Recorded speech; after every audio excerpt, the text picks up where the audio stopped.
Hello again, all you beautiful people. My name is Shawn Talley, a member of the Paper Street Pictures production team. I want to welcome you back to this podcast recap installment for episode 2 of the sci-fi original series Revival. That's right, we are here discussing Keeping Up Appearances. And again, if you are checking this podcast episode out, may it be after and only after you have seen episode 2 of Revival. Joining me for hosting duties, she is an actor, a comedian, a Chicagoan. She is Liz MacArthur. Hello again, Liz. Hi, yes. I'm all of those things, and also I have a cat. The echo Ted Lasso, and we love little glimpses into your personal life. That's all I'm giving you. No, one piece at a time, every episode, one new tidbit. Yes, thank you. Thank you all so much for tuning into this program presented by and hosted on the Paper Street Pictures Podcast Network. Liz and I are joined once again by the co-creators, co-showrunners, and executive producers of said show. Welcome back to you two gents who are also co-writers of the second episode of Revival, and a bang-up job you did indeed, Mr. Aaron B. Koontz and Luke Boyce. Thank you. I also have. I waved my hands, forgetting that this is also just an audio piece, so people did not realize what I was doing. It was kind of jazz handsy, but yeah. All good. All right, so that's two cats. And Aaron and I are just two cool cats. But yeah, you gentlemen had teased previously that Em would have a lot more to do in this episode, as the pilot was definitely a little more Dana's introduction, and boy howdy do we get more of Em's story here. Before we get into the weeds on the episode, though, I kind of want to ask, when you were still outlining, index carding, kind of breaking these episodes in the writer's room, was it always sort of known that like Dana would be the pilot and Em would be too? Like, how did it come about that you knew that you were going to kind of focus on her, and as you mentioned prior, not wanting to rely on amnesia as her reasons, for not immediately recalling how and why she died? Yeah, I think it's interesting because my first instinct is, yes, we always planned that this was a Dana episode and then an M episode. But I actually, now that I really break it down, I think it just kind of happened naturally, because you're moving forward in a journey where you're learning the truth of M. So M is kind of in the background until you realize the poignancy of her character. And it's all from the purview of Dana. And that really comes from the comic, right? And how they're kind of introducing us to this world. So because we centered so much of the pilot around the first issue of the comic, I think that then almost intrinsically became Dana's episode. Then as we were diving in there and we're like, okay, we're going to end on Don't Tell Dad. Like, that's going to be the out. Then it's like, okay, how much do you want to give of M in this episode without giving it away? Like, and some people are going to figure it out, but for the most part, it was a good twist. And then, what are you trying to hold back? And then that's when we realized, oh goodness, we have not done much character developing of M at all here. We need to really make sure we're showing the world that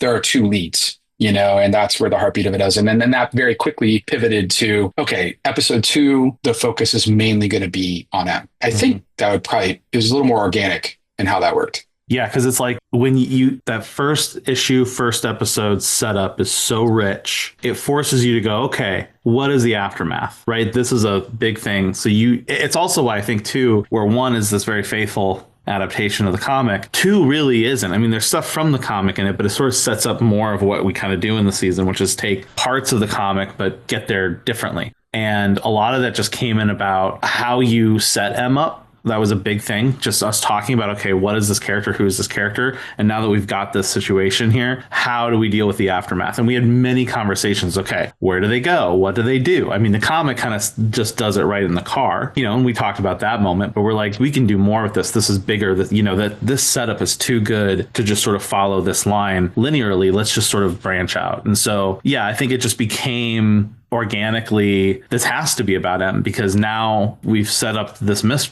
whatever this mystery is, we have to follow through, and then that naturally becomes M. When it started, I literally was like, oh, hell yeah. Now we're going to figure everything out. They're going to tell us what's going on with her. And then it ended. And I was like, oh no, actually, I have about 3 million more questions, actually, that like they answered my question with 3 million questions. As you do. Yeah. Yeah. Thank you. Good job. But with a great hook. I know who killed her. Yeah. I mean, that's a good hook. Yeah.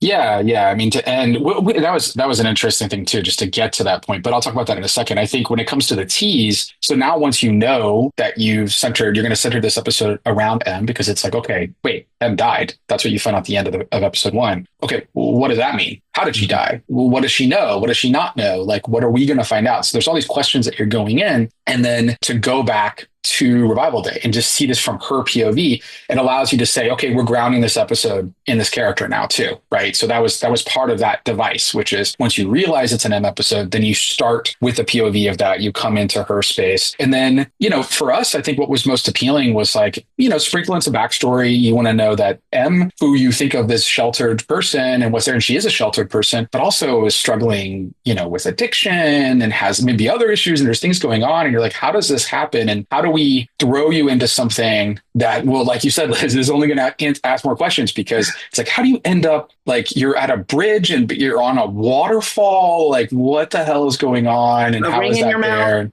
Yes.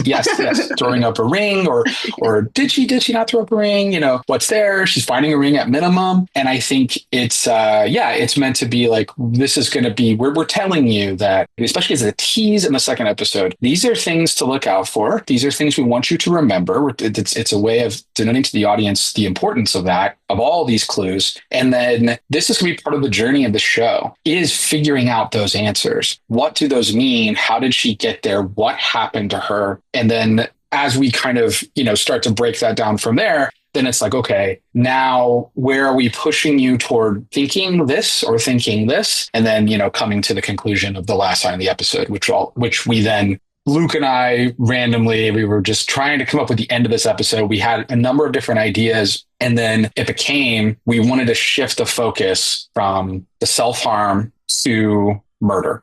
And if you're going to shift that focus, or at least allude to what that could be, how do you, like, let's end on, I know who killed Em. I mean, it was like, and we were like, well, how do we do that? Like, we didn't even know who was going to say that. I'd be honest. Like, we did not even know who was going to say the line. It was, if you could end on that and pull the rug, it could be really, really interesting. And that's when we started to kind of fall in love with Kay as a character. And it became like a really fun in, because who else knows Em? Like, who are her friends? In the comic, there's not a ton of like, it's not like Em has this like posse of girls that she's hanging out with all the time or whatever, like there wasn't anything to necessarily draw from. So we had to kind of figure out like who could be that in and what that could be. And it became just a fun journey. Just start, there, that introduction, and then end on that line.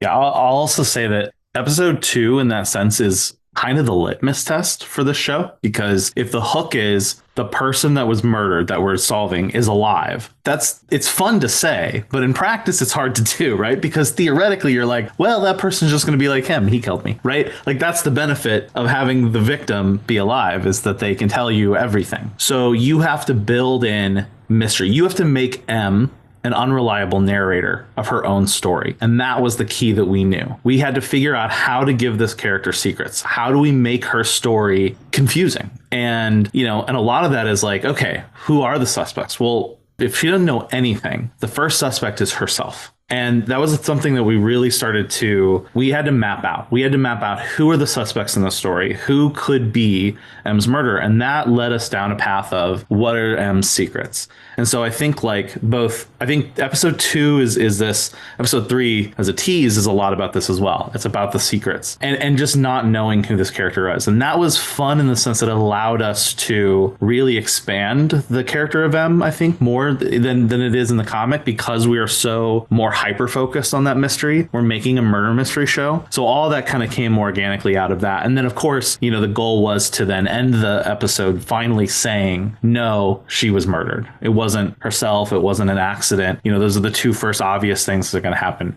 She was murdered. So we had to get to that as well. Right. We keep teasing the end, but let's go back to the beginning. So we actually do open with Em waking up in the middle of the river, which is a fun shot. And see her retrace her steps back to the bridge, where she thankfully still finds that missing shoe. She returns to the apartment where Kay is giving her grief for not knowing what's going on at all. And a nice 28 days and weeks later reference, as we are on the opening weekend of 28 years later right now. But Em proceeds. Yeah. Complete coincidence. Right. We had no idea 28 years later was coming. Yeah. Right. And I just thought it was a funny zombie line, whatever. Like, and also you want to say, you want to like be able to say, talk about zombies, so that we can start to change the tropes of zombies. And that trilogy is a movie that definitely twisted the zombie genre a little bit. But Em proceeds to try and get high in a myriad of ways, but nothing is affecting her at all, which leads me to a couple questions. Did you guys get major pushback on showing drug use, specifically snorting, at all from anyone? Yes. I wouldn't say it was major, but yes, yeah. We did. We were told a number of times we could see a snort. Okay. And at first it was one. At first it was, well, at first I think it was none. You don't want to see her snort. I think it's somewhere in the script because you have these, the people that come in the Saturday Night Live movie that came out recently. The standards and practices, folks. Yeah, it's Catherine Curtin from Koontz, who comes in and she's like the church lady who's like telling them what they can't do. So we had our Catherine Curtin version who faceless, don't know who they are, but they would send us emails of like, you can only do this and you can only do this and these things. And, we were kind of playing with it, but I think we were told not to put it in and then we still filmed it, but had other things and we kept putting it in the edit. But wait, Luke, I remember now. The first edit, we put in like 3 snorts. We did. So that we could be like, we cut down the snorts. So we started more than we wanted. Yeah. So that way we could get to where we really wanted to be. That's the Trey Parker, Matt Stone school of thinking. Put 10 in, so then they'll draw you back to the 2 or 3 you want. Well, but the key was that we got away with 2 only because in the second one we didn't have the snorting sound. So that's right. So you don't hear the. It was a whole thing. Yeah, it was a whole thing. Yeah, all the drug stuff was a tricky thing. I mean, a lot of that comes from, personal. My brother is a recovering addict and doing, by the way, I think he's like 6 years sober now. He's doing just amazing and so proud of him and what he's accomplished, but went through some really, really dark times. But it was interesting to be calling him all the time and be like, okay, so how would you do this? Like, what do these pills? I literally sent him pictures of the pills as they're being made. And I'm like, are these look right? And he's like, that's a little too blue, a little less blue, And then he's like, no, you would just crush it on the edge of the sink, or you would do this, or you would do that. Like even where the pills are hidden were things that he told me where to hide pills and different things. So it was, had our drug expert, my brother, but that was an interesting thing to kind of add to Em as well that wasn't in the comic. Because if we're going to play with her disease, which I assume we'll talk about here, what would that lead to, especially in the mid 2000s, right? And in the mid 2000s, I mean, this is when this was like, it still is an epidemic, right? It's still a problem today, right? Dealing with opioids and Oxycontin and everything. But back then they prescribed this stuff left and right. I mean, it was candy. And so many people, especially in the Midwest, Wisconsin in particular was a huge one of this. So it just kind of, there are all these reasons that were kind of coming together. And, you want to beat up one of your main antagonists and show all the weight against them in the world and what's there and what they've been through to allow to have the arcs that you want to have. So it became a very natural place. But yeah, it was tricky. I think the first draft where we put the drugs in, which was not in our Bible, was not in any of that stuff. I don't believe it was in our Bible, but I think the first draft where we put that in, they were like, we don't like this. Emma's emo. We don't really need to see drug use. And they wanted to cut the whole tease at one point. Yep. And but I love the tease. I think the tease is wonderful. Mm-hmm. And shout out to Romy, who perfectly timed the single teardrop at the end. Oh, I was like, what? I literally wrote down, why is everybody on the show so good at crying? Oh, God. Good God. Yeah, we're just getting started. But like to do a push in and to be there and to see that shiver, it just quiver in her lip and then boom. And I remember we were going through takes and there was the first few edits, it wasn't there. And I was like, no, guys, there's a single tear fall. Like we got to time it. It wasn't actually in the same spot. So we moved it and used it and like, yeah, so good. Effective. It's so good. As far as the drug use goes, I'm worried. Does allergy medicine work on these Reviver? Like, what if they are allergic to, say, their cat? Oof. And they can't take their medicine. No spoilers. Don't answer it now if it's going to ruin the whole show. I mean, the whole cat subplot allergy thing. I mean, that's once we get into the Czech brothers, you'll see what's happening with cats and allergies. Yeah, no, great question. Things to be explored that are there. Can't say it's necessarily in season 1, but writing down for potential.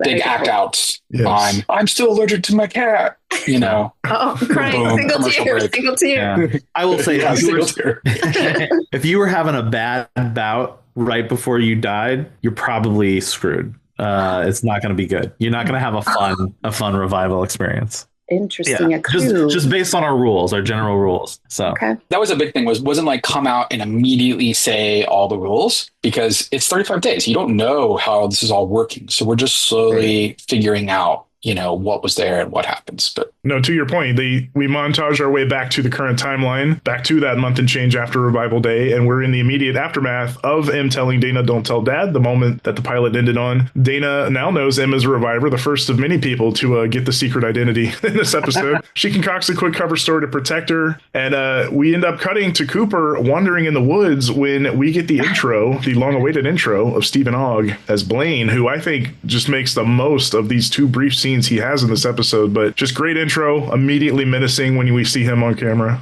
I think he's a sweetie. I don't know if menacing at all. I think he's just he likes dream catchers. That's really sweet. Roman, he just likes walking in the woods. And the boy says, lost kids. Help exactly. The boy's like, "Hey, I can't talk to strangers," and he's like, fair point. Go and be found. Right? Like, I mean, that's a good dude. That's something. And then he's helping babies later. Like, what else can you ask from a guy like that? He's a hero. So yeah, hero. Exactly. I'm suspicious. Exactly. We'll get to the baby scene shortly, though. Yeah, Cooper reunites with Wayne. We find Em now being tended to the first responders for a panic attack. Again, shout out to the editor. There's a lot of great montaging moments with her, whether she's self-harming or trying to get high. Anything she's doing, her having the panic attack. A lot of great edit sequences, I think, in this episode of just her going through it. Mm-hmm. Yeah, Mark Hussey. Shout out Mark. Mark. He's a hustler. Other names we have for him. This was a tough episode to edit.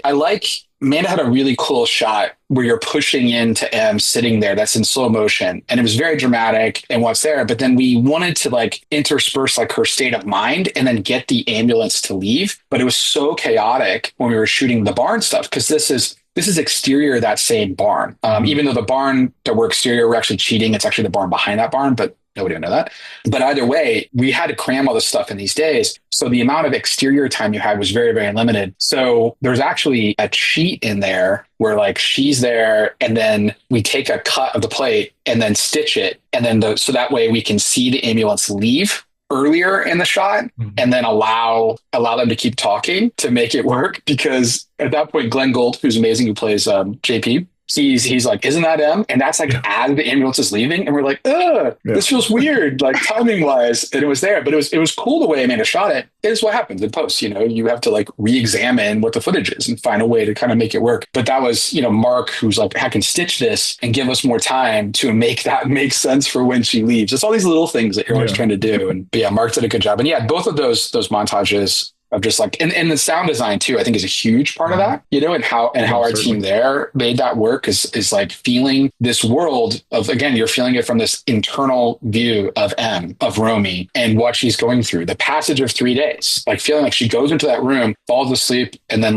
days are passing and you're feeling all this stuff going on, and then the panic attack and what's there. That was all, really constructed well. Again, a couple great shots to start, but then the sound and the editing, I think, from Mark and Paul and the guys and the gang and the sound team really nailed it. Indeed. Our first of a couple of peace out Irish goodbyes in the episode.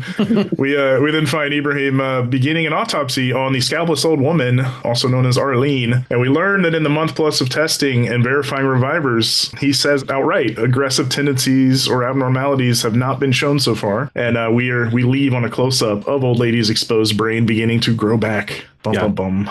Yeah, it was a fun zombie trope subversion there was fun to include, because that's the idea, right? It's everyone expects the head comes off, the zombie is dead, but not in Wausau, Wisconsin in Revival Day. Yeah, so, specifically Wausau. Wausau's what causes it to change. Yes. But yeah, no, it's because I don't know what would happen in Wausau based on Tim's stories. So, but yeah, that was always a fun. We kind of knew that was you really want your first act out to be something powerful, right? That's a big part of the story. In episode 1, your act 1 out is her finding the teeth in the woods next to that. And it's wait, human teeth next to, and there was actually human footprints there in the snow if you really look closely. But you see those and you're wait, there's a dead horse and this, what is it? This doesn't make sense. And then here, Arlene's alive, right? And then the ghost effects had the eyes open, which I thought was pretty rad. That worked great. That wasn't a practical thing, so that was really cool. Nice. But that was starting that off. And by the way, before I forget, Nikki Guadagni, I think is how you pronounce her last name. I think so, yeah. Yeah, she's in Ready or Not. and plays I think it's like the aunt who like sits in the chair and is like staring like all evil the whole time. It was like a meme with like her hair, all poofy.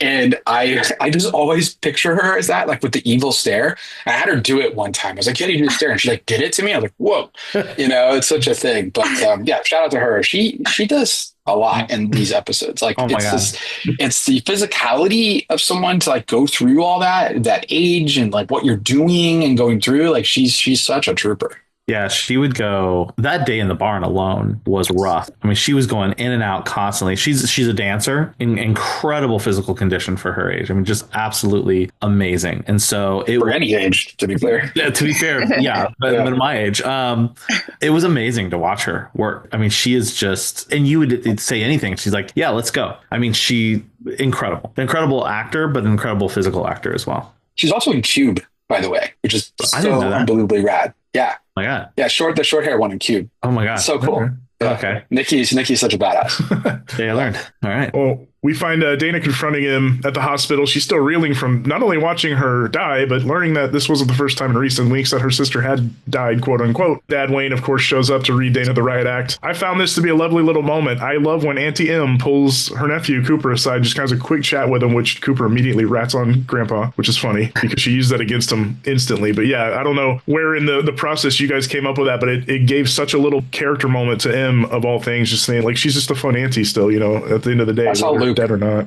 That was all Luke. That was Luke. Actually, yeah, that makes me happy because that was a bigger scene at one point, a little bit more of a conversation that had to get pared down. We had to really pull that back, but you wanted to you wanted to instill that sense of, familial, that she's Annie M. I'm going to give Luke credit as a girl dad that he felt, because I felt it too. Trust me. It was like, it's a simple little thing, but through all the bullshit that's going on right now, Auntie M still pulled him aside and kind of made him feel comfortable in all the chaos. Yeah. And you want to get the sense that like Cooper and Em, they deal with this a lot. And I think that was a big moment that we just wanted to instead, that they're always on the sidelines listening to Dana and Wayne argue like this. So a lot said about the past in that very brief moment. And for what it's worth, anytime in this whole show, I wrote a lot of this show, but anything that is a cool, cute moment with Cooper was not me. So I'm the person who was like, can we kill Cooper? And it was not going to happen, right? So all that is like Luke and Noelle and Heather and Ashley and like all our amazing writers that could write these moments. And even the episodes were like this episode, here, it's like, all right, Luke, go for it, buddy. Tell me what parents say to kids, or how do you comfort a child, or any of that kind of stuff. I'm like, I don't know. Aaron's from the Elizabeth Arthur School of I don't know how to speak to small humans. It's raw. It's hard. Yeah. It's so short. They're so small. Yeah, the toy store owner can't talk. Wayne Cypress declares nobody talks to the press, and a moment after Ibrahim comes to request his presence, in walks the press, which is fun. They notice the old woman, Arlene, is gone. There's a dead body left in her wake, the first of a few. Alarms go off. Dana and the reporter end up being the ones who turn the corner to find Arlene, who's racking up a kill count at this point. You see another body. But she makes her way to the maternity ward, which, just the signage alone gives you that eerie moment, eerie feeling. Or as Aaron says, I feel nothing. Then there's a dead body number 3 at that point. They find Arlene holding a particular newborn, and she flees with said baby into the parking garage. I will give you guys a little credit because in the wake of American Sniper and other movies where it's either a fake baby or the baby looks like he's 2 years old, you guys had a baby that looked like a real baby. Because we have a real baby. Yeah. But so often the baby's like enormous. You're like, that's not a newborn. Yeah. That baby actually looked like it could be a newborn. Yeah. But yes, was tricky, but we're able to, got a baby. There's another baby. We have another later. We have a real baby in a future episode too. Like we had multiple babies. Yeah. What the hell? I'm sure he goes all out on babies. We will shoot babies with blood. We don't care. That's actually very true. Maybe a movie upcoming. We'll talk about that this coming fall and a recap of something else. But the cops actually find the baby now in the hands of Blaine, his second appearance, who hands the infant back and delivers some ominous words, which include "The gates of hell have opened." That happened. Yeah. I think he's just a good dude. I know. Aaron's part of the Blaine cult or the Stephen Ogg cult or both. Well, I'm definitely Stephen Ogg cult. I was gonna say, he's a poet and stuff too. He's got his own book of poems. Like, what an interesting dude. Yeah, you know. I'll say the Arlene holding the baby is one of my favorite panels from the comic, and that was one of those moments that we had to include in there. We're just like, it's so creepy, and it's just such a wonderful image. So, and I think the way they shot it, that scene especially was super fun. Yeah, Wayne and Abraham are back in the police station discussing the insanity of what just happened, where Wayne drops a few lines that give a little bit of his character, calling others bleeding heart liberals. But he also says a very kind of poignant one. I cannot police something that cannot be killed, which is interesting. I laughed out loud at that, yeah. And I kind of love Ibrahim's retort of, look, first off, we don't really have a proud history of handling people that are different. That's a loaded statement in this country if there ever was one. Especially from, a Muslim man, fish out of water coming to Wausau, Wisconsin, with like no connections, knows no one. What does that mean for him to say that? I think was always an important, like that was an early draft of the script. And it was like, and it's helping us establish POVs at this point. And because like this event has happened and there are so many different opinions of what's going on, creepy Blaine dude says the gates of hell have opened for some reason. So he's equating maybe something religious, something otherworldly, something that's happened to this event. You have Wayne who's like, they can't be killed. What are we talking about? Lock them up, put them in a camp, like all this, right? Then a brown Muslim man coming into Wisconsin, from the, who's sciencey guy, right? Like that can't be good. What is that going to make him feel and think? Sorry, what was that, Luke? I said in 2008, which I think helps that.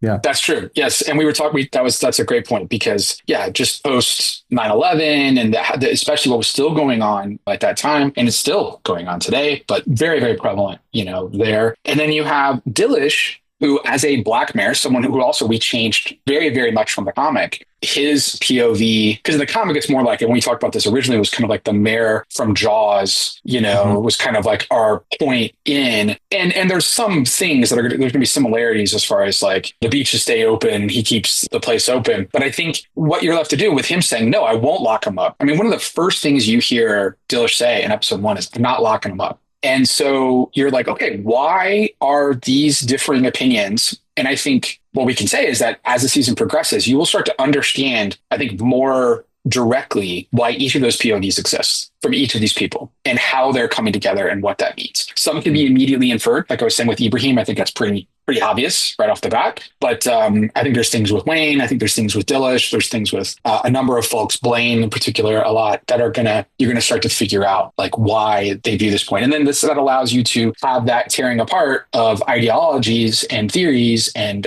what does this mean for this town, and with these key components, we're now putting these pieces on the chessboard, and how are they going to play against each other becomes really fun to explore this season. No, for sure. And I'll touch on more of that in a moment. We see Dana inspecting Em's apartment and finds not just her emo room, but a giant bag of pills. And Dana is still dealing with all that's happening, with drugs too now. Em's line of, no, I did not overdose. And Dana saying, oh God, you're emo during that exchange.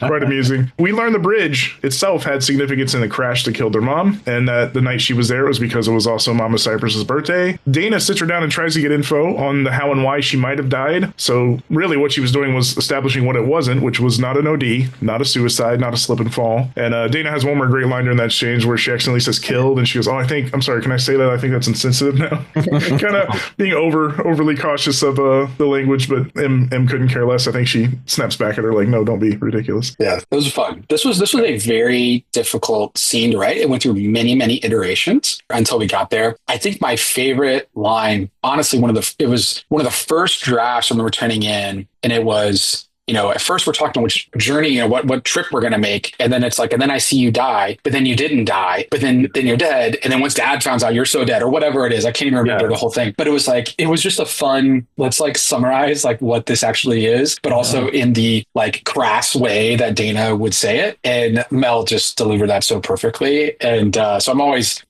I love the way that she delivers that. It was always a really fun thing, but it was tough though, because you have to like start to peel back these layers and create this conversation to where there's vulnerability here. And then as Luke was saying, that Em is a bit of an unreliable narrator here at this moment. Like what does she know? What do we know? What we've seen now from the tease, because what you don't want to do is just say the same thing, right? We saw in the tease. So you can't just be like, tell her that same story, right? We have to move everything forward in different ways. And then like, how is Dana going to then decipher, take this information and move forward with it, right? And what does that mean to our audience? What are we going to start to assume? And more importantly, even all of that is better establishing Em's emotional state of mind and where she was prior to Revival Day. And Den of Doom, these things, and that a lot of that came post-Revival Day and what was there, but just the depression, the drugs, the issues, like some of that, what she's dealing with, I think is great. But yeah, the two of them, it's just another one of my favorite scenes in this episode, just like my favorite scenes in episode 1 is the sisters, having their moment together in the car and then here in the apartment. And she gives answers, but then what makes it work is kind of the last act as Em goes on her own search with the guy who we'll mention shortly. But before we get to that, we find ourselves back at the station. Em dips again, this time with Dana's car keys. And Dana asks Deputy McCrae, as played by Letterkenny's own Nathan Dale's showing up again here, about the drug's origin and how somebody could or would score such a large amount. And I do enjoy his dismissive, you shake up the can, be prepared to deal with a fizz. Even in script form, this was one of my favorite scenes in the whole. I remember telling Aaron over and over again, I love this scene so much, just in script alone. And then you get Nathan Dales to do it, and it's like, come on. Yeah, it was fun. It was like when I wrote the first line, the first description of McCrae, because originally this was the intro to McCrae at the time. And then we kind of re-engineered and placed him in one for like one moment, a couple of things. But it was McCrae, something, the piece of shit that he is. Right. Is what it's written as, right? That he's just an annoying dude. And I was like, well, how do you know someone's a piece of shit? They have a really bad rat tail,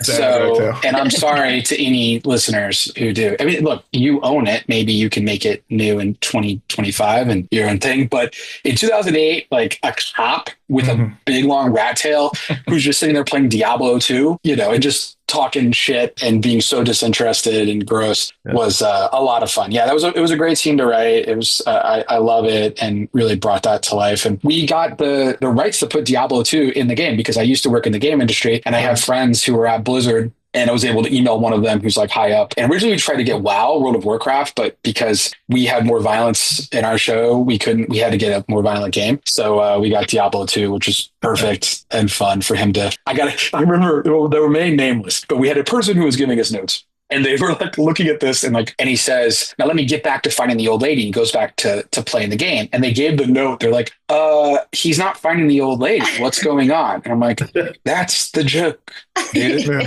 Like, that's the point. This is this character, I was like, he's coming off dismissive from Jump Street. Of course, that's the point. But that's what someone with an unironic rat tail would do. Exactly. I will say too, following up on that story, is then what happened was in the writer's room, nobody could actually say the word McCrae without saying that piece of shit McCrae. It was just that became his name, which was hilarious because that character is named after one of my best friends in the world. I've been best friends since I think we were like 5 or 6. And so I got a lot of enjoyment out of letting him know that we would basically say that piece of shit McCrae. Did you find a way to wedge that into the season at some point? Does someone actually refer to him in that way? I don't know if we do, but maybe that's a season 2. Well, now folks know that behind the scenes, he's the piece of shit McCrae. I actually do think I can't see which episode. I can picture somebody saying that and then somebody mumbling that piece of shit. I don't know. That could be just in my head, but to think about. I hope so. I want to shout out another lovely little character moment that you didn't need to have, but it was so good and it just fills out the world is when Dana does come up to the secretary and they have that little exchange about Lester and she's just like, nope, stop. Yeah. That's one of those things that just makes it feel like a more lived in real small town. Yeah. Lenore then, who plays Rogue, the voice of Rogue and X-Men 97 and all the X-Men cartoons. And she's great. And yes, and it makes me uncomfortable when she even says that line about that. And the way she moves her hand, it was a thing. It was not in the script. I did not write that. You could do better. And Lenore just does this thing. And I'm like, oh man, I thought they were going to make us cut that because she made some motion. And but we did not. It's awesome. Again, I could see it's one of those things that the aforementioned unnamed gentleman who would give a note could be like, cut that scene. But like again, that's what makes the world feel a little more lived in. Is they all know each other and they all have these little weird exchanges. But then Dana's like, nope, that's enough. Yeah, I mean, character introductions, I think are, and we had met Jeannie before, but it was kind of in a different, like where she's kind of reacting to the chaos, what's there. And you don't get to see as much of the personality, because she's like comforting Mrs. Shaw in episode 1. But character introductions are such a huge thing. And nobody does it better than the Coen brothers. And we thought about that. It's like, how do you introduce the characters? Now, we ended up having to like sprinkle them in before, but like McCrae's first introduction, quote unquote, is here, Rat Tail playing Diablo 2, I don't need your dumb adages, you know what I mean? He like turns his chair spread eagle, like the way dudes do, you know what I mean? Just that whole vibe of him. And again, love Nate. He's so unbelievably sweet as a human. But, you do these things and you want to introduce the personalities of these characters. And I think it just allows you to get a little more invested. It also makes them memorable. Like that's the thing. Otherwise, when you have an ensemble like this, people just blend in the background and it just becomes like muted colors and you don't know really what it is you're seeing. And now it's like you remember because those jokes or those little quirks allow you as an audience to connect to stuff because all of them, Jeannie will have very important things that she will say and do in this season. McCrae, all these people will come into play, Brent, in all these different ways. And it's like you have to make them feel memorable because they are. So that later, when they're actually moving the plot forward in those really intricate, specific ways, it doesn't feel like, why is this dude moving the plot forward? Why isn't it just Dana every time? Right. Which the simplest answer could have been that. And it just wasn't what we wanted. And I'm glad we were able to kind of get away with it. Mm-hmm. We come back being introduced to a married man whose wife is dealing with cancer, and we will learn very soon via Em at the bar that she was having a fling of some kind with this man when the ring comes back into play. We see a Katie cameo as the news reporter again on TV, dropping some exposition in the background. That is helpful if you're paying attention, as always. But we cross-cut this last act a bit with Dana, who has now commissioned Abraham's car and himself to pursue Em. And I just want to say Amoeba Nucleus was my favorite act on the side stage of Coachella last year, and that makes me happy. Yeah. I never knew if anyone's like that joke. First off, Mel did not get it. I remember at first and what it was. And then like nobody, and I'm like, why don't people like this? Like a tiny record store. I think that's really funny of like Amoeba Nucleus and then a tiny record store. I don't know. It always makes me laugh. It's one of those, it's like really funny for you, Shawn, and like there's 8 people, I know, that are there. It was funny. Exactly. Yeah. So great. But yeah. Well, we also reveal, it's been hinted at, but they reveal that Em has brittle bone syndrome, aka osteogenesis imperfecta, which was also my favorite Tool album. So no, but no, Em gets into a fight in very much like a Kick-Ass moment, if I may. Gets her ass beat, doesn't feel it, but yes, gets saved in this sequence by Rockstar Rhodey. At which point the bartender Nella actually calls Dana to inform her finally of Em's whereabouts. That's still not going to help her because she'll dip one more time before Dana can find her. But anything of note about that sequence or the fight with the bar patron? Oh man, I mean, it was so God. There's a lot of things to kind of go into there. So it's not how it was envisioned on page at all, or even how we shot it. And Amanda did some really, really cool stuff in the bar and how she shot this. And originally, this was all they were going to watch a Packers playoff game. And it was like a crowd of people. That's why if you notice, a lot of people in the background are wearing green.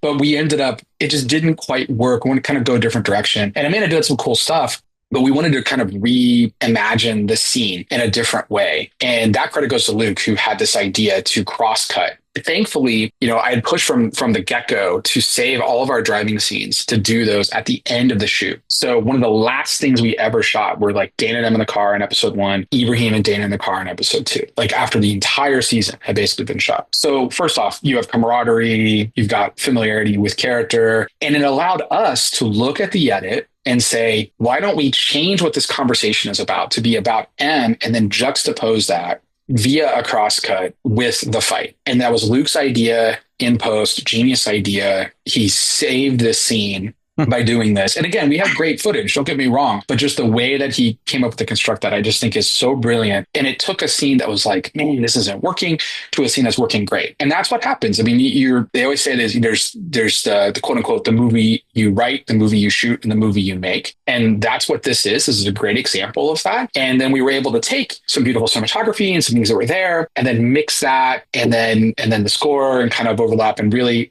dig into these crosscuts, which, as we talked about, in the first episode, it's going to be a narrative device that we're going to use throughout the season. And it worked really well, and we changed it to just be more about the news and pared it down. And again, it allowed us to write exactly so that you could, Ibrahim could be talking like the first, I think right off the bat, Dana says something like, I don't think she's ever had a boyfriend, and then you see Aaron and he's walking away. Right. And so you can immediately get into this. And then she could always find the joy in life, whatever. And you see her smiling through blood and spinning up and all this. You're able to kind of like pinpoint these opportunities and to really make it feel more purposeful than it originally was on the page. And I think that's what happens again when you can shoot this stuff later. And then you come up with like a great idea that Luke had here to make it work. And yeah, I'm very, very proud of what that scene ended up becoming. Yeah, and I can't take all the credit. It was all that Aaron did. Just all the ideas of, okay, if she says this and then this happens, that was all Aaron too. It was just a matter of just us putting our heads together and going, okay, we need to tell this story. This is a great opportunity to tell this story specifically in this way. And it just was a nice fit. And it just was a nice way to deliver sort of this backstory in a way where you could really feel the visceral, you're seeing this character come out of her shell for the first time.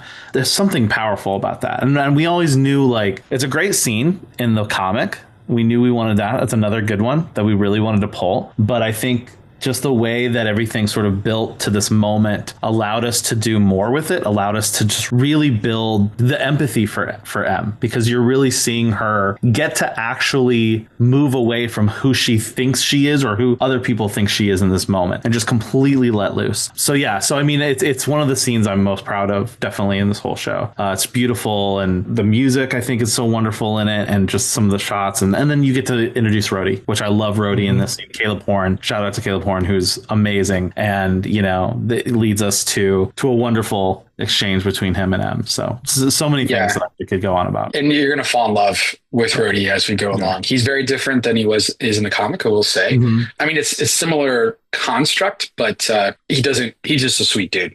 I'll give that away. He's a good guy. And part of that is you want to create, again, you're building empathy for your characters, right? And what's there. And I think when you start to understand, like, what would it be like to, number one, just have Wayne as your dad, okay? In a small town, Wisconsin, just that alone is tough. Then you have this older sister who's, in this age gap to where you're looking up to her and what's there. So you're kind of this like lonely child. Then your mom passes away a couple years ago in this car accident that you're driving. And then also within all of that, you grow up with brittle bone disease. Right. So you've already got this guy. You can imagine how sheltering and, how much of a bubble Wayne would just put his youngest daughter in. And then you add in this brittle bone disease and how sheltered was her life, and that's why I think that line is key in the car where she says she knew all the doctors and nurses on a first name basis by the time she was 8 or whatever it was. Right. So you're just picturing immediately what this world was going to be for her. So then she dies, has no idea how she dies, now comes back.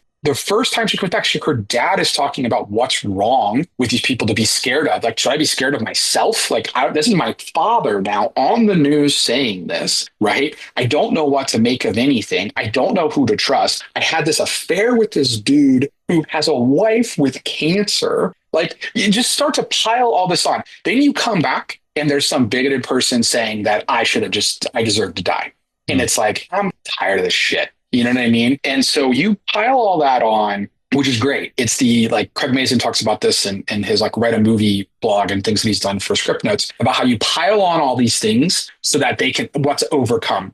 And then you rip that veil, that cap off, and then she's like going to just let loose and what it is. And it's so cathartic and so amazing of I couldn't go anywhere. In episode 2, Dana grabs her arm and Wayne's like, you can't grab her like that. Whatever. You start to feel the fragility that's surrounded her. So she can't even be grabbed hard by her sister. And now she can get pummeled by this massive one, Kira Wooten, amazing stunt performer and actor, comes in just beating the shit out of her. It's just a really, really great moment. And again, another one of those touchstones from the comic that when Luke and I made our first mural board, we were like, Em getting beat up in the bar. That's got to happen. We always knew that was going to be episode 2. I think it might have been episode 3 at one point, but I think we really kind of earmarked in episode 2 would be an amazing moment. So this was one of those ones we were going to build around, construct the episode around. And yeah, one of my favorite scenes of the episode.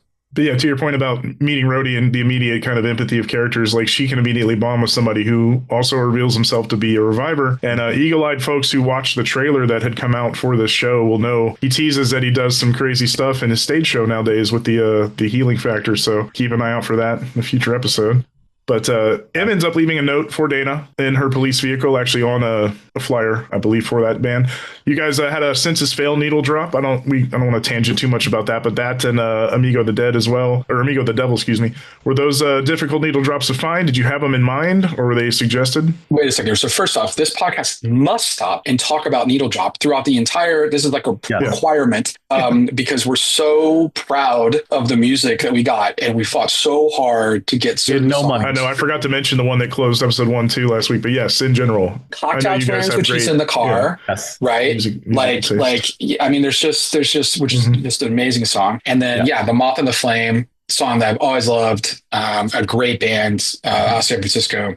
And that was the end of episode 1. Yeah. And then, here, I was trying to sprinkle in some emo stuff like here and there. And we were trying to debate like what would they be listening to in certain eras and all this. And I definitely listened to Census Fail. Was there. It made a lot of sense. Buried a Lie is the name of the song is Buried a Lie. Yeah. I mean, come on. I was like, this is so on the nose, but it's really, really great. It worked. Like I said, I have no doubt in either of your musical tastes, but it's funny because I'm not in that. I wasn't really into that genre of music as much, but my younger brother, 3 years younger, not only was intensely into it, but had an emo hardcore band and toured and stuff like that. So I was like super familiar. So it was funny because I was like through this, because of the time period that this is in, which is perfect for that. I was like, I especially related, and then still do in a lot of ways from, as Em is the older sibling, the younger sibling, sort of having those two worlds. So that a lot of that's where that, oh, you're so emo. And then, yes, she absolutely is so emo.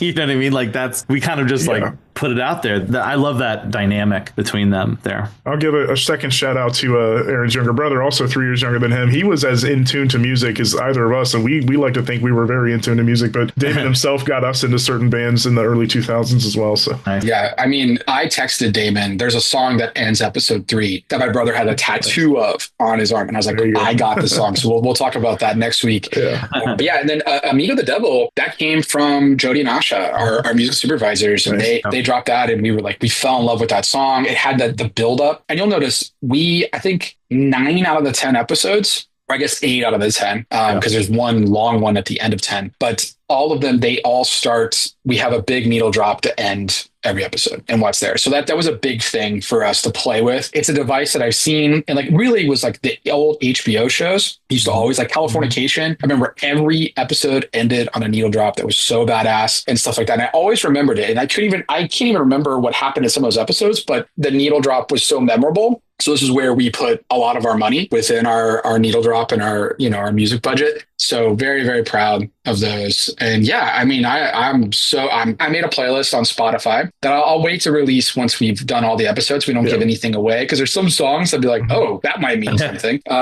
What's there? And then, and by the way, we should shout out Lee and your buddies, Luke, from episode 1 who did a song for us, and they'll have a song later in the season too. Lee Rogers and Gareth Dunlop, who amazing Irish folk artists, and they just wrote a song and send it to us. And I was like, I shared it with Aaron, and I was like, oh my God, this is gorgeous. And Lee, I met a few years ago at a show. He opened for another artist that I love, and we got to know each other. Specifically, my wife is even better friends than I am. And he just was like so supportive of the show and stuff, and was like, oh man, I'd love to, help out in any way. So they wrote this beautiful song called Worlds that they released same day that the show came out. And it's featured in episode 1. And then they, like Aaron said, they have a wonderful song that I'm obsessed with in 10. Yeah, and that's in episode 1 that's played at Wayne's house. Yeah, Wayne's house. Felt very it feels like something Wayne would be listening to. And it's a beautiful, beautiful song. Yeah, so very happy. But yeah, Dana, after reading that note, she also reads the file McCrae gave her, seeing that Em's roommate Kay was indeed on the drug offenders list. Again, I'll push to the later here for the Easter eggs on that, because Aaron knows what he did. Yeah, the final scene, we see Dana at Em and Kay's apartment grilling Kay about the drugs. Kay has a funny line about, I don't know, and maybe Molly, I don't know. But we've already touched on that. Her final line, the kind of bum moment is, I know who killed Em. The one thing we do get cut away is we get a short scene of Wayne putting in a phone call to an unknown person for an owed favor. So stay tuned on that as well. Yeah, that's episode 2. Again, I think you guys did an incredible job with this one, from the edits, from the happy accents, from all of it, but just the way you had the fallout from Em's story, and how, like Liz said, there's still many, many more questions to answer, but very good episode. Thank you. Yeah, thanks. Yeah, no, we're proud of it. Like, it was a tough one. There were just a lot of challenges, making this, and it was just hard to kind of get everything together in the right kind of way. And but big shout out to Mark, who was our main editor on this episode, and what was there. And luckily, one of the great things about it was that Amanda and Justin shot beautiful footage, and so it just gave us things that when we needed to reimagine some scenes that could work, that maybe even on the page could have been illustrated better, we were able to kind of still find those in the edit because we had such beautiful footage to work with. So I think that went a long way in what was there. And and I will say, though, the phone call, the way it makes, he does say governor. So the call is to the governor. So, he is escalating. If you're thinking about it, he's escalating over Mayor Dillish's head there in that moment. Mm. Indeed. Speaking of Easter eggs, the drug offense list includes names like Boyce, as in Luke Boyce. But no, more than a couple members of the current Indiana Pacers roster, which is very quick. But I noticed Kay's last name first, and then I stopped and looked. I went, oh, those are several top end. I was like, oh, that's Aaron. Yeah. We will link in the show notes at paperstreetpodcast.com. Sci-fi.com actually just put an article out the day before we record this that spoke with Aaron about how he has dropped some NBA Easter eggs throughout this and some old projects as well. But yeah, there's definitely more than a few in this show. Yeah, it's so weird. Like, I did not think that. I just tweeted that, and then Sci-Fi ran with it. And they picked it up. I woke up and saw the news thing, and I was like, wow, I can create news now.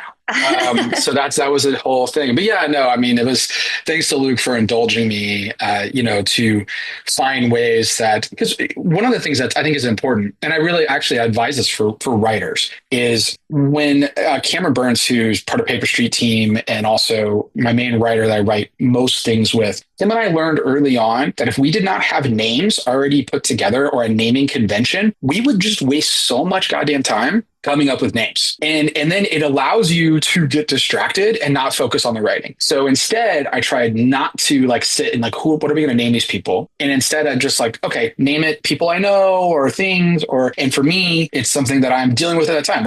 There's one movie I remember that Shawn and I worked on where every name was, I think Philip Seymour Hoffman had just passed away. So every name was a character that Philip Seymour Hoffman had played. So I would just go to his IMDb, another character name, and we'd pop it in. And then for me, when we were writing this, the Pacers last season were going through making it to the Eastern Conference Finals. So I was actually in Indianapolis in the writers for a good portion of the writers room. And I would leave the writers room and go to a playoff. And it was so crazy. And so I was so in my mind. So I just kept popping in names and, Pacer stuff and what it is, because it became easy. And I think it's helpful because, again, you'll just get distracted and you need to focus. You only have so much time. The writing will eventually reach a point where you're like, I have 1 hour to write this scene and we have to go shoot it. I mean, that's how this shit can end up being. So don't spend an hour now, right? Coming up with a random, who cares? Who cares what name they have, and the point, so this is so poignant and then they need this. That's just bullshit. Get a name that fits and works, have a naming convention, move on, go Pacers. You'll overthink them otherwise, yeah. That's true. Aaron thanking me for indulging him. But the truth of the matter is that actually the NBA was something that Aaron and I both bonded over super early. It was actually one of those things that kind of made us close. And so for me, it was I wasn't a huge Pacers fan. I'm a Lakers fan. But I actually, through this process of bonding and I didn't know anybody else to talk to NBA about, and so when we found out that we both were big fans, there was kind of a big touchstone moment. And then I kind of became a little bit of a Pacers fan through this process. And now it's funny because I'll watch the finals and I'm like, why does that guy have K's last name? It's so I'm on the opposite side where I'm used to K Matherin being K Matherin, and then I'm like, who is this guy? But yeah, and then the other thing I'll say is more than names, I'll point out that my face is in there. So I'm one of the drug offenders, and it's one of 3 moments in this show that I show up. So just FYI. So keep a lookout for me. Nice. Yeah. I do not show up in the show because I don't want to show up in the show. They were offered to take. I was like, no, just don't do this. Yeah. Keep me the hell out of here. Justin Black is one of the people, our DP, their photos. Yeah. So it's a lot of photos of crew.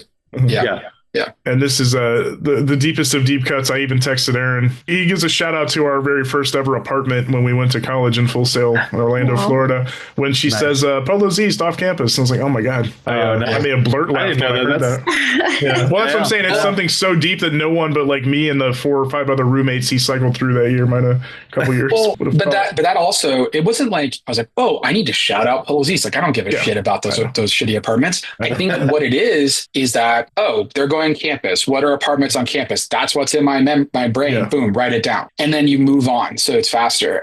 In the first episode, there's Jeannie saying something like, "Oh, off Cordova." Well, I grew up on Cordova Drive in Indianapolis, so it's just okay. Boom, boom, boom. Even the name of Mrs. Shaw.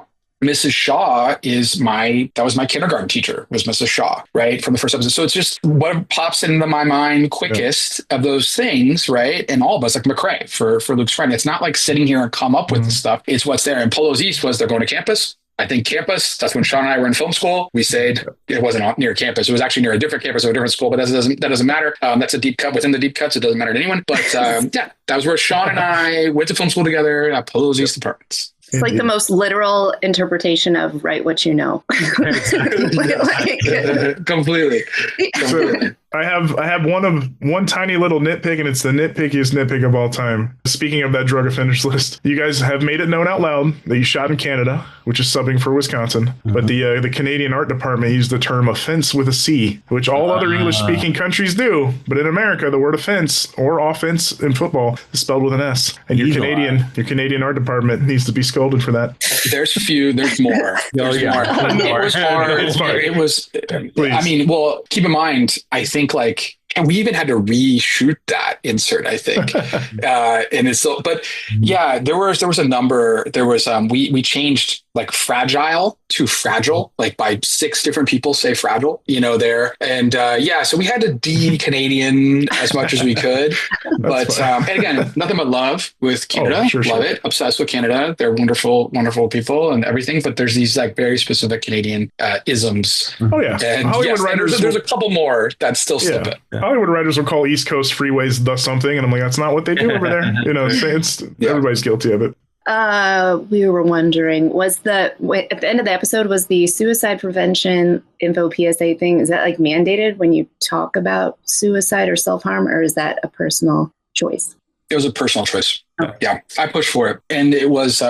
I have had multiple friends, unfortunately, lost to suicide, and I felt very uncomfortable at times talking about that in a show and saying, talking about self-harm and what is there. And so, but it made sense story-wise to do. And there's still some hints of that later in the season as well. And so I was like, man, like this is tough. And I will say too, it's actually tougher to do than you think because, or maybe, I don't know what you think for sure, but it's tough to do because you have such limited time. Right, for your episodes. So 5 seconds of that is pulled from your show to be able to do that bumper. And this was an episode that was packed full. And we had to cut a lot of stuff. And it was like, I'm still cutting 5 seconds for this. It was just really, really important to have happen. But no, that was us. Sci-Fi obviously supported that and NBC supported that. But it was something I put my foot down. I was like, we have to do this. Yeah. No, it's cool that you did. I thought it was a personal decision. I wasn't sure, but I could see them also asking for it just based on some of the content of the episode and the drug use, just self-harm in general. I've actually always like for them to ask for it. Yeah, like is it normally like the TV people's choice, or is it choice more than a cable choice? Yeah. It can get there. It depends on what you're depicting. In this case, they were like, you guys don't have to do this if you don't want to do this. And we're like, no, we want to do this. But yeah, I mean, there's certain levels where they'll suggest it, but that wasn't here because we were specifically dealing with sort of the emotional aftermath. But we knew how sensitive that alone can be, how triggering to understand even just people assuming that thing. I mean, there's just so many layers to it. So yeah, it was important to us. As for some of the reactions we've gotten so far, Aaron has cited a particular review that I want to link to in paperstreetpodcast.com show notes as well. It was Carissa Pavlika who gave a nice one for the Keeping Up Appearances episode. I would say she got it, and she very much got it. And she gives some layers to like what's going on with him and her journey in this episode. You know, we haven't really touched on it, but even Wayne, like you guys talked about the POVs that are going to be established as we go. It's been teased that Wayne also has an issue because his wife died, and how come she hasn't come back? You know, so he's already got a chip on his shoulder from stuff like that. But she very much gives a good deep dive into Em's entire journey here and some of the layers of this episode. So I will certainly link to that one. As for comments, there's a few that are people just worried about Sci-Fi's, I wouldn't say reputation, but they have canceled some series after a single season. I think that's a modern fear from everybody. I think my wife and I don't before. Yeah, my wife and I won't start a Netflix show until it gets renewed for a second season. A little bit of we're gun shy sometimes, but some interesting comments. Was any of this actually filmed in Wausau was asked. This person says they're from the area, not knowing that something is set there. I want to ask, follow up to that point for you guys. Did you, Luke, maybe ask Tim ever if there was like a particular storefront or a sign or anything possibly from the town that you can incorporate into the show just to make it feel a little authentically Midwest or Wausau? So interesting. So first of all, our clearance department wouldn't allow us to do anything like that. I mean, interesting. Okay. We had a very strict clearance item and we fought hard for some things, unfortunately. But I will say that we did, so many years ago when we first got the property, we did a teaser trailer for what was at that time going to be a feature film. And we went to Wausau and we shot all these storefronts. And it was interesting because we were trying to mimic the first panels of the comic, and the first panels of the comic, Mike Norton actually used real life, locations and stuff. And we wanted to recreate that. And so in that sense, we did go there and we did that. And that was kind of my first experience personally of Wausau and getting to know Wausau at that time. We did not do that for the show, however. All of our main elements in the show are all filmed in St. John or in surrounding areas in New Brunswick. We did, however, hire a cinematographer in Wausau or near Wausau, I should say, to go shoot exteriors. So all the drone footage and stuff like that is really Wausau, and we've got quite a lot of that peppered throughout the show. So we do feature Wausau. Yeah. It was important for us to feature a lot of Wausau, the real Wausau. You get to see the Dudley building, which is kind of their big landmark, and it's really a beautiful area. It's a very interesting location because it has this huge river flowing across it, and it's or through it, I should say, but it's also very much where the metro area is contained, and then as soon as you just go 10 minutes in any direction, you're into rural areas, and most of it is rural. So St. John worked really well actually as a substitute for Wausau in a lot of ways. There you go. Fun _ detective 3720. Yeah. Yes and no. Yes and no is the right answer. Yeah, the short answer. But it was important. It was important to have real Wausau in there. I mean, Tim's from Wausau. It's based on his, and we would love to have shot more in there if we could, or to have brought even more elements. It's hard, as far as trying to make all that work. But yeah, no, it was interesting that when we first went to New Brunswick to scout and we were looking at, all these, like, what does Wausau look like? And we're like, wow, this is very Midwestern. But then you look to the right and then it's the ocean. And you're like, oh, okay, never mind. Just look left to just stay this way. And it's Wausau. And over here, it's, the Atlantic Ocean. Like, it's like, what is going on? Yeah. So pretty crazy. Yeah, it's funny. It's like it's like one area is like Murder, She Wrote, and the next area is Revival. It's either Maine or Midwest, depending on which direction you look. I have this question from Steve V213. Is the Revival only in that small town? I'd assume the feds would shut the whole place. LOL. I could say stay tuned on that. Yeah. They do. I mean, yes, it is contained within a certain radius around Wausau, so it's in that county. The actual county is Marathon County, but we changed it to Mountain Bay County to get through clearance elements. But yeah, it's generally around the Wausau area. That's the surrounding county area, and yes, the CDC come in and direct that there would be a quarantine zone, and they shut it down until they can figure out what this is, and so they are correct in that sense. Yeah, it was a full lockdown. I mean, basically, you're able to, if you think about what's happened these days, it's like, okay, who all came back from the dead? And you map out where those spots are on the map, and you figure out what the quote unquote zone would be of this. Like, okay, nobody seems to have gone beyond this perimeter. Then you put a little buffer around that. You give it time. You lock it all down, right? So we now know we didn't go into the details of between lockdown and quarantine because we've all are very familiar with that now.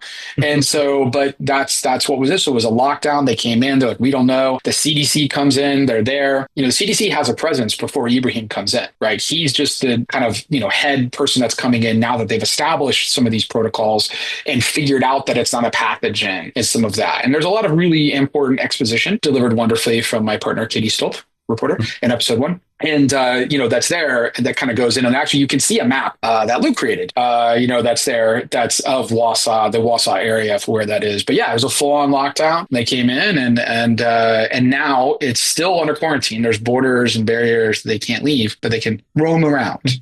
Okay.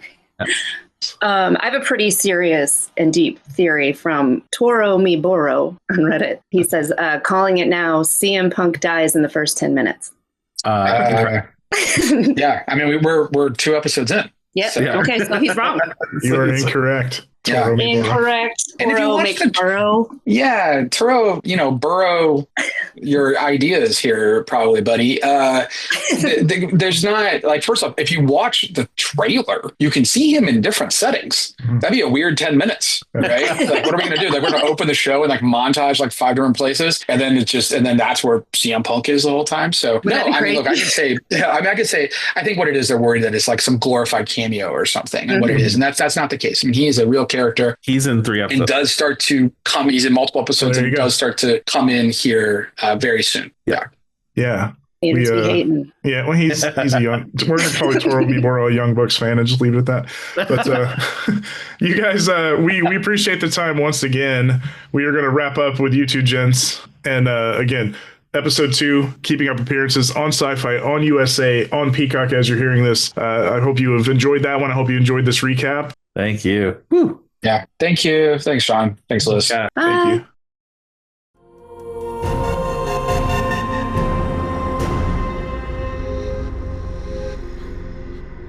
Thanks again to the gents for the time and candor about episode 2. We are now going to transition to a chat with the star of said episode. She is an actor who has appeared in shows including Backstage and films including Terror Train and Terror Train 2, and was the shining star of Revival's second installment, keeping up appearances. She is Romy Weltman. Romy, thank you so much for joining us here.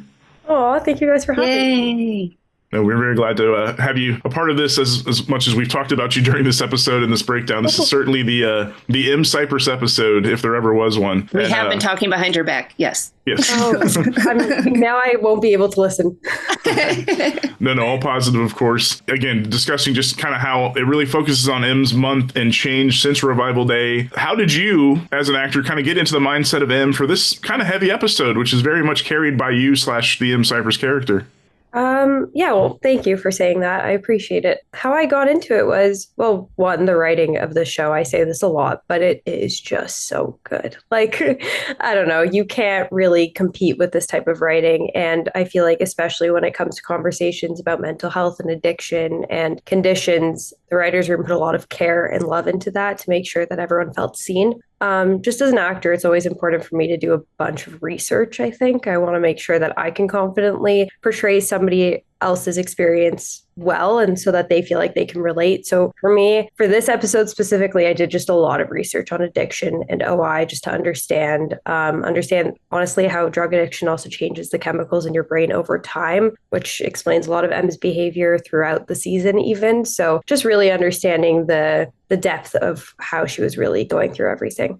So I was on your IMDb and you have like 100,000 things on there somehow. So I was wondering, other than this, is there anything real weird that you've had to do to like play a character, to like get into it? Like, so I do comedy stuff sometimes, but if I ever have to do a serious thing, I pretend I'm my friend Tiffany, who's a really good actor. and then I do really good because I'm pretending I'm Tiffany. And that's really weird. And I've never told her that before. So I feel a little creepy. No, I feel like she's going to feel honored about that. Okay. I would feel honored if you were like, I just embraced Romy. I mean, I might do that from now on. Go, all yours. Okay, I'll praise Liz for comedy. That's what I will do. Okay, thank you. No, that's actually a really good question. I feel like for me, maybe in Terror Train 2, without spoiling anything. Okay, spoiler warning. I play a killer. So just to justify somebody's behavior like that was very interesting. I really try my best not to judge any character, especially that I'm playing, because the second you judge them, why can't everyone else? We need to find the humanity in everyone, which as an actor, that sounds strange to say when you're talking about a killer. But so for me, I really had to do a lot of backstory and justify why Pet was doing the things that she was doing. So I journal a lot. So I had a sheet of paper, and one of my co-stars found it. And she was like, "Oh my God, you are crazy." And I was like, "Hey, hear me out." And I explained everything, and she was crying of laughter. But I actually made a paper of everyone that I killed in the show, like character names, of course, character names. And I put reasons as to why. Oh, that's from cool. my character's perspective of like, best friend backstabbed me. Like, I just had to justify everything in order for me to go as extreme as I wanted to go with it. So I feel like that's very strange to go into a killer's mindset and be like, yeah, that's okay. And that's for your friend, I'm proud of. Right. Probably really weird for your friend to find that. Well, yes, because I also killed her in the movie, and we did play best friends, and we are best friends. Her name is Tori Barbin. And we were just discussing. She was like, "I cannot believe Pet kills Mary. It's so wrong." And I was like, "Is it? I feel like bullet pointed reasons why it's not." Yeah, I was like, I can show you. And then she thought it was interesting because she did, like, she was like, "This is weird." But then she was like, "I completely understand. And you're right. We can't judge our characters." And I think that's just something that's really difficult, but important to recognize as an actor. Agree. Yeah. I like that question a lot, though. That's so interesting. Thanks. Just thought of it. Also, this might just be a compliment, but you're really good at crying. Oh, thank you. Like the single tear, we were talking about it earlier. And also when I watched it, I was like, how did she do that? Thank you. It's funny because I was actually going to say something earlier in terms of when I was younger, because I started acting when I was 12. Understanding the emotional depth of a character obviously wasn't as simple as it is as an adult when you've felt a lot of different emotions. But when you're younger, I do think happy is one thing and sad is another. And there are different levels of those things, not to take away from children's experiences, but from mine as a kid, I think everything was very similar. So what I would have to do when I played these dramatic roles was I had to personalize it. So I would always think of my dead dog as a kid, my dead lab Muffin. Yes. Tragic, insane behavior as a kid to be like, 1 second, dead dog. But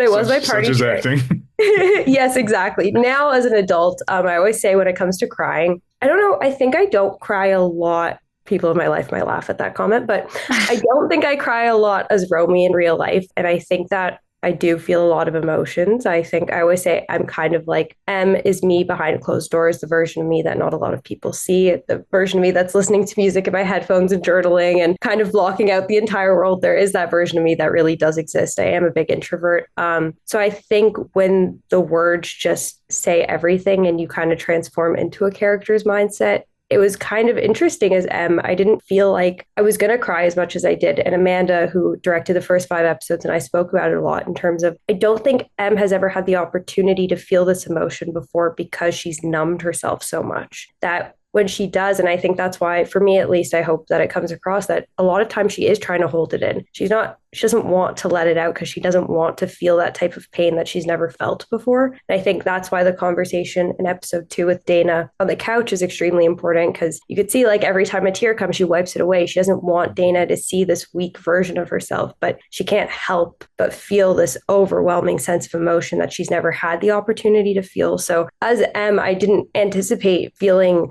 as sad as I did. I mean, it makes sense, of course, but I just didn't see it always being that way. And so Amanda and I just really wanted to talk about the fact that this is a person feeling those types of emotions for the first time. And that's a very scary thought, because even as Romy, when I cry, I get scared. I don't like to let it out. I don't want to let it out. I'm like, save it for acting, please. Yeah. But I think that's just an interesting look into what we were trying to convey with them also. Yeah. No, you can see it. Mm-hmm. R.I.P. Muffin. Yes, thank you. Thank you. She was a great dog. Oh, yeah, of course. All dogs go to heaven and are great. But yeah, kind of piggybacking on what Liz had asked you about just some of the stranger stuff you've maybe done for roles. Like, you get to do drugs in this, you get to do some violence, you get to do all kinds of things in episode 2. Was there a particular scene or sequence that maybe stands out to you as maybe the hardest part of shooting episode 2? Or was it some of the emotional stuff? Ooh.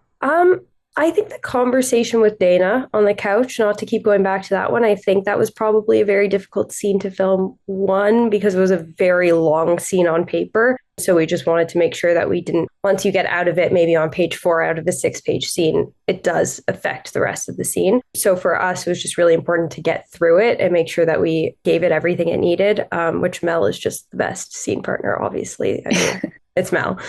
So you can't complain. And that was also one of my audition scenes. So I think just in terms of that, there was so much emotional weight on that scene. And just in terms of like talking about mental health and talking about has she thought about these things in the past. And I do think that Em has thought about these things in the past many times. And I think that needs to be clear. And I think doing that and just making sure it's all done sensitively and correctly was, as an actor, to take that on, I think is a lot, but also like the greatest joy and honor to portray those stories as well. So that, I think, for me was probably the hardest. Then physically, maybe the bar fight. Oh my God. But that weirdly was like the coolest, most exhilarating feeling I've ever felt in my life. I've never been beat up.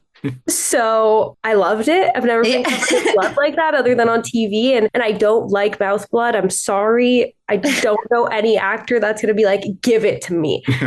It's yucky.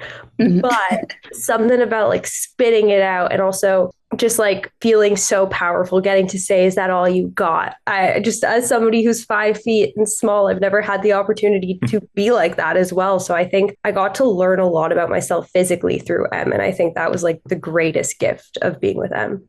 That's awesome. This is the question I have written down next. I'm sorry about this. Your character made me want to get bangs really bad. But now that I'm looking at you, I'm realizing you don't have bangs. So that was a wig and I should not get bangs. Oh my gosh. Dan Campbell is going to be the happiest person in the entire world. The fact that you're like, so is that a wig? He did it. Okay. Our hair is the best. My compliments to the wig man. Seriously, but I will tell you, so part of me getting the role of Em, which we'll dive into later in the season, was I did have to shave a part of my head and cut my hair. I think we cut off 5 inches. So that comes out later in the season when she does a bit of a transformation for reasons that you'll have to wait and see. But we did cut bangs and I did have bangs. I just have grown them out. Oh, we did cut bangs to match because for Dan, it was just really important that they were still there. They're not as styled, but sometimes in the comic, you can see Em has a piece of hair that like falls out on her forehead. So we tried to get that a couple times. So we did cut bangs. Do you have naturally straight hair? No, it's Irish. I know. I mean, I love you, Dan, and I love the bangs. I actually did love the bangs, and everyone was a really big fan of them. My hair is naturally curly. Yeah. TMI. It's hard. I wake up a little sweaty sometimes. The bangs are... Yeah. You got to do the bang wash in the sink. You got to do a quick bang wash. You got to style them. And then when they don't work, I know. They don't work. When you don't have Dan styling them for you, it doesn't work. But he gave me a great brush and he really tried. But the grow out process was kind of cute. Like I liked when they were a little like when they're kind of in your eyes. Yeah, very 2000s. Purposes, people were like, I'm not seeing your eyes in your auditions. I was like, yeah, I'll grow them out. So did you know when, sorry, I didn't think I'd go so in depth with this. Did you know that you were going to have to cut bangs? You didn't. They just sprung that on you? Yes, the bangs were sprung on me. Everything else I knew beforehand. And it was funny because I joked. I was like, I'm more upset about the bangs than the shave. I know. Only it's a lifestyle. I was responsible for styling them. That's exactly it. No, I didn't know. But Dan did say day one, he was like, this is the wig that I'm creating. It's going to look much better with bangs. I love the style of bangs. And then we kind of discussed the fact that it makes so much sense for Em to have bangs. We kind of made a bit of our own backstory that Patty, her mom, used to help with her hair a lot and help her maintain her appearance and stuff. Because I don't think that's a priority to Em. And there is something about hiding behind this pile of hair and just not wanting to be seen that made so much sense. And the bangs help with that of like just being able to kind of crawl into a little ball. So when he said it, I was like, yeah, it makes sense. And he goes, so we got to cut you bangs to match the wig. And I was like, Okay. And he was very collaborative in terms of like, look, let's shave a small piece of your hair first. Let's cut this amount of hair off and then we can build it up and we can work together to make sure you're comfortable. I think when he threw the bangs at me, he was like, don't worry, I've got your back also. But honestly, it was kind of the greatest thing ever because I got to do the haircut before even meeting Luke and Aaron and the rest of the team. And as an actor, you always have this fear of like, what if they meet me and they're like, no, we really messed up. I was like, okay, now they shaved my head and cut me bangs. They can't fire me at this point. Right. I felt really good about where I was going into that office. Right. Yes. They've disfigured me. They have to use me now. Right. I was like, there's no going back now. Yeah. I can't shave another actor in my head. And honestly, I always wanted to do something really different with my hair. And I do think as an actor, we're kind of told to keep a more general appearance in terms of keep your hair long because it's always easier to cut it than to grow it. Maybe don't dye your hair if you play more of the roles that require a solid hair color. So I think when we get the opportunity to change our looks for roles, there is something really exhilarating in that as well. But it was harder to shake Em off because I was stuck with her haircut for a while. That I will say, which is interesting. I've never experienced that before. She haunted you. She did. She's always with me now. It really is. But I do think you'd look really good with bangs for the record. And I think you would love them when you love them. I just think you might hate them when you hate them. Yeah. I've been down that road. You made me question it. I know that you were considering it too. Yeah. It's a yes for you, for sure. Oh my God. Remember this giant forehead. I had a Caesar, I think, at one point when I was late 90s, early 2000s. Had them drop down a little bit. They do look good. They're just hard to maintain. They are. Oh, I should have asked this earlier when you were talking about this. Were you ever emo? Yes. Ooh. Yes, for sure. Okay. Yes, I love that question because I think if you asked my parents or my older sister or my older brother who lived with me when I was in high school, they'd all be like, yes. Immediately, yes. Yeah, no, of course, especially when I was like 14, 15. I really tapped into that mindset when I was experiencing emotions for the first time that I never experienced. You are dealing with new things. I think I also grew up the youngest in my family. So I kind of felt, which I think Em feels sometimes with Dana, a little misunderstood in terms of like, you're experiencing something for the first time that everyone else has experienced and knows that there are bigger things in life. But to you, it's the biggest thing in life in that moment. Mm-hmm. So hearing that it's going to pass or this or that, you don't want to hear that. So I think I was always like, you don't understand me. I'm just going to go journal and listen to music and cry in my room. So yeah, definitely. I also, I've always, which I think is important to touch on with Em's story of like, I've also experienced major anxiety in my life since I was 9 years old. So in terms of when I got older and I didn't always know how to maintain like myself and manage and give myself the right strategies and tools to cope and deal, I do think I felt more alone without realizing that so many people were going through the same thing, which is why I think it's an important conversation and why I feel so lucky to be a part of it now. But I always look, not to age myself, but when I was in high school, it was a different conversation and it was something that wasn't commonly spoken about and was handled very differently. And so I didn't know how universal this feeling was. So I do think I felt more alone during high school. And the more I opened up to people around me, the more I realized, oh, we're all going through the same thing in just different ways and different variations and different fonts. And I grew out of my emo phase pretty quick, but I still fall into it sometimes. Like, can have a bad day and just sit in my room and not want to talk to anyone. Like I said, I can be very, very introverted and I'd probably always opt in to stay in than go out. Mm-hmm. I think a lot of us, emo or not, whether we grow out of it, you still sometimes will fall back. If you're in a mood, you're going to fall back to that music that was that influential teenager music or that time and place where you might have been in a darker place. Like that music hits you a different way because you associate so much with it. So like, I think all of us still do that even in our old age. For sure. Tori Amos. Just alone in the house. Just some candles. Hey, no judgment. I'm a Tori Amos fan. John Mayer used to get me in high school. Oh, well, he was so dreamy.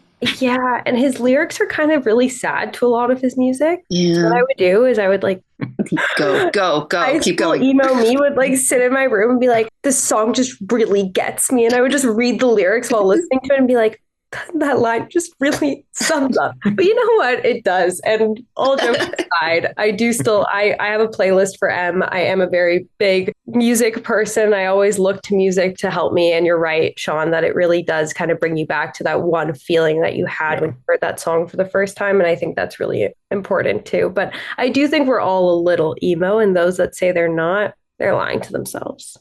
Or they're weird. Or they're really happy and like, I don't know how you're doing that. Yeah. Good for you. That might be from some medication, possibly. Yeah. So in a happier vein, do you have a favorite moment or a favorite line maybe that sticks out? I know you've mentioned the conversation with Dana a few times. There's a few great lines in that when she says you're emo, and, you know, Kay has a fun line in this one about, like, I don't know, also Molly maybe, I don't remember. Do you personally have a favorite line or moment from this episode that sticks out, which again was so M heavy? I think, okay, well, I'll choose two. I'll choose one that has nothing to do with M, and then I'll choose one M-related one. The one M-related would be like, Jesus Christ, Aaron, you are so full of yourself. I'm not trying to get back together with you. Something about that just kills me. I'm like, go off, M. Yes, you make it clear. It's something about Aaron just being like, this isn't how, and she's like, ew, you're gross. Like, I just think it was so much fun to get to play that part of like, you are an older man, get over yourself. So that was like, I got to kind of tap into a bit of M sass and power in that moment. So I think that was really fun. Probably a favorite line would have to be like McCrae going, I'm not doing your job for you. Something about that delivery. And then Dana's reaction of like, you are it's kind of like, sorry, but like these men, we're like, Cypress sisters, we don't want to deal with you. We got ourselves, trust us. We're just trying to have a conversation here. And it's something about the I'm not doing your job for you, and her being like, and then Mel's reactions to everything, just constantly, like, my family never got to know Mel, obviously, the way I did. And I got to know Mel's family because when we were in New Brunswick filming, she had her family with her. I was there on my own, and I got to spend a lot of time with her family. But my family, like my parents, my sister, my brother, they all know I'm obsessed with Mel. And they kind of get the feel, like, I think my mom maybe FaceTimed her once. My sister's definitely FaceTimed her once, but nobody got to really understand. After episode 1, they turned to me and they're like, we love this. Oh. And I was like, I know. And they were like, oh my God, no wonder you're so obsessed with her. And they just find her so funny. So I think she's a really big, I mean, she is Revival, but she also just is such a clutch character in so many ways throughout this entire season. But especially for me, whose family doesn't enjoy the creepier things as much sometimes, and they get really scared and spooked, they're really thankful to have Dana there. So I like when they're laughing at the TV too. I'm like, okay, we're good. You're going to keep watching. Before we wrap up, is there anything you'd like to direct people to as far as like a social media or website people can find you if they want to know more about Romy? Yeah, you can totally follow me on Instagram. It's just my name, Romy Weltman. That's where I've been posting a lot of behind the scenes photos from Revival, anything I'm allowed to post right now. I try not to post spoilers. I might do like a big 3-episode spoiler dump at some point is what I'm thinking. And follow me there because I'm really heavily considering getting a Twitter or an X account to start live tweeting. So once I come up with that, I will post it on there. I'm not big on Twitter, but now I've seen this love on there and I kind of need to be on there. I know it's the one bright spot of X lately is like the live tweeting of Revival has been something nice. Not just I haven't gone on it. And then I saw these posts and I was like, seems tempting. Seems scary, but tempting. So I would love to be a part of it at some point, and I'm heavily considering it. So I'll post my Twitter on my Instagram once I do that eventually. And we'll link to that on the paperstreetpodcast.com show notes for this episode for sure as well. Romy, we thank you so much for taking the time. Again, we love this episode. We loved your killer performance in it. We love that you were able to snort on screen. We were very glad to be able to speak with you today about it as well. We're super excited to see where this season takes Em, who it seems has only just begun to be put through the ringer. So you'll have to wait and see. Exactly. Wait for new hairdos. Yeah. That too. Thank you. All right. Thank you, Romy. Thank you.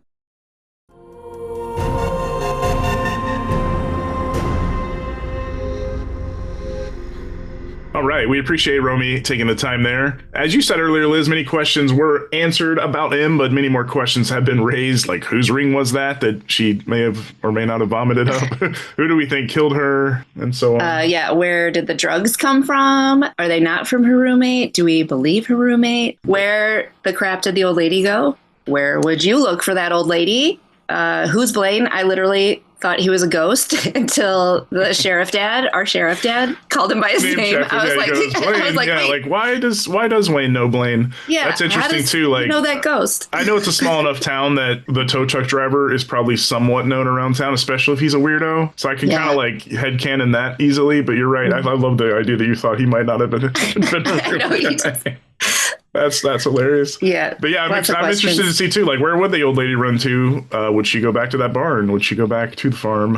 Yeah, that's a great question. Where another maternity ward. That's interesting too. Like, I don't know if we're going to find out the specifics of why, and I'm remembering some stuff from the comic, but why she, grabbed that particular baby, why she handed that baby off to Blaine. We didn't see the handoff. Whose baby was that? Yeah, we don't know if that was a handoff on purpose, if that was a handoff by design, things like that. So that will be interesting to see. I know we're just kind of speculating right now because it's still early. There's a lot of stuff kind of coming into focus after these 2 episodes, but we know we're going to get more Rhodey, a lot more of the Cypress family, of course. But if you folks have, theories on any of these things, any predictions, any thoughts, any comments on stuff we did cover, stuff we did not cover, I want to remind everyone you can email all of those at revival@paperstreetpictures.com. We will happily read them on the show here. We'll take general questions too about the show and let Luke and Aaron field them accordingly as well. So revival@paperstreetpictures, all together, paperstreetpictures.com. But yeah, if you want to participate with us, that's the best way to do it. We look forward to hearing some more comments from folks from the internet and from that email. Wrapping up here, it's been a long one, but it's been a fun one. I want to thank again Aaron B. Koontz and Luke Boyce, your Revival creators, showrunners, and EPs. I want to thank you, Liz, for helping us steer the ship here. And of course, thank you, Romy Weltman, as well. Revival episode 2 is in the books, as is this compendium recap. Thank you all so much for tuning in. We'll find you on the next one to discuss episode 3. For Aaron, for Luke, for Liz, I am Sean Talley saying the gates of hell have opened. And we will see you and all the devils back here soon. Bye.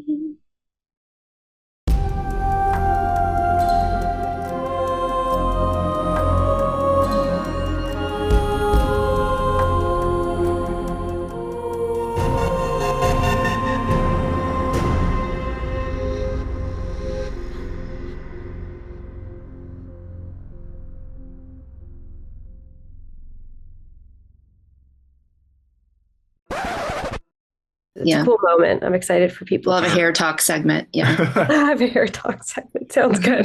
Okay. But maybe I'll have bangs. Maybe I'll have bangs. What if I get bangs? Yeah, right. Oh my gosh, Liz, you have to have bangs before the end of the season. Sean, come back with either a buzz or like hair down to your butt, and I'll come back blonde. Okay. I might just put a Romy wig on for the next one. Yeah. We'll have to guess who's who.